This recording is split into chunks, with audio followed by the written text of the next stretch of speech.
Let's rank all the Spider-Man movies worst to best. Like what happens in every single one of my ranking videos, you guys are gonna get mad, but that's a risk I'm willing to take. At dead last, we have Venom Let There Be Carnage. I believe this is the only Spider-Man movie ever to exist to make me actually want to see the end of the movie really bad. I was very disappointed with this one. Within the first or second act, I already realized that this was not going to be a good movie. The acting wasn't the best. This definitely felt like a throwaway movie just to get to like a third movie, and that's not what movies should be. Yes, every single movie is a bridge to the next, but your audience should still feel like they're living in your movie and not anticipating the next one. And the CGI was really fucking bad. On to the next. Morbius. I went into this movie feeling nothing and I left feeling nothing. There wasn't a distinct feel on this movie. It felt like 15 different directors directed it. I honestly just don't have anything to say about this one. I have literally no information from my brain that I can give out about this movie that's positive. So I'm gonna just put it here. Next is Venom. Now I know a lot of people like Venom. Me on the other hand, I didn't like it or hate it. I thought it was extremely aggressively mid. I felt like they could have done better with that last fight scene in the dark with a big black symbiote. I don't know, man. I feel like that could have been done better. Other than that, that's all I really have to say about this one. It's just extremely mid. And I was expecting a lot more, so it just didn't hit for me.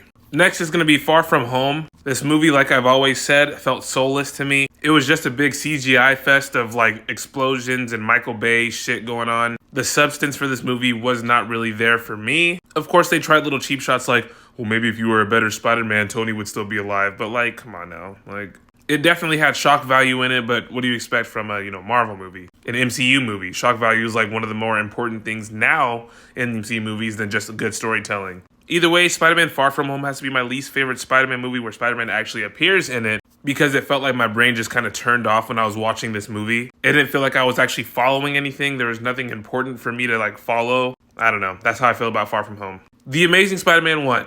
Pretty fucking solid. Now, it ain't no Sam Raimi movie, but it was heartfelt, inspiring, and an enjoyable watch. Now, in my opinion, it was a little lukewarm coming right off the Sam Raimi movies. When you have such big shoes to fill, I can understand how hard it would be to meet those quotas. But they tried their best, and to be honest, that's better than any live-action Spider-Man movie that came out here recently anyway, in my opinion. So, I like this one. Next is The Amazing Spider-Man 2. This is where people are going to start looking at me just a little bit crazy. The Amazing Spider-Man 2, in my opinion, is overhated. It had wonderful CGI. I could follow the storyline. I know a lot of people didn't like the storyline in this one, but I could follow it.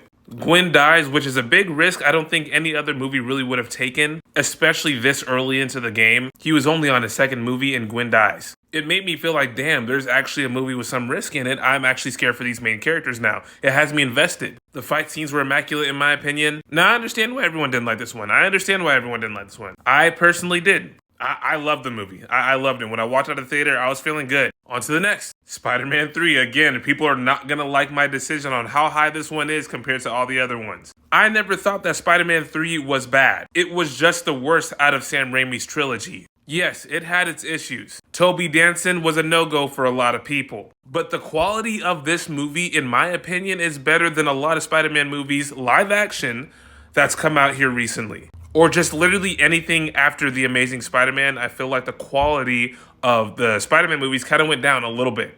Live action.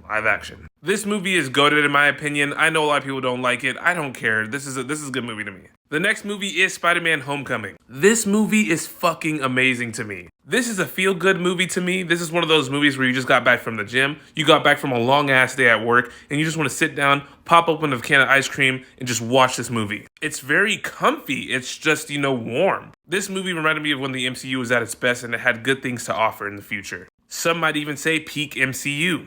Either way, this was a joy to watch. I love Spider-Man Homecoming. Next for me is going to be Spider-Man No Way Home. I know you guys are probably thinking, wait, it has all three Spider-Man in it, so it has to be the best movie ever. Yes, but fan service doesn't always mean it's a good movie or the best movie. Fan service means we give things to the fans. That's what they want. We're going to give it to them. But then we also have to remember that fans are not writers. We're not directors. We're none of that shit. We are just consumers. We know what we would like to see, but we don't know what's going to be good because you're supposed to create what is good for us. Either way, I love this movie. It is the second best theater experience that I've ever had in my life. One going to Godzilla vs. Kong because I just love that movie so much. But this was a joy to watch with my friends. I loved going dressed up as Spider-Man. Having a fucking awesome time. I loved it. Literally gave me an excuse to dress up as my favorite superhero.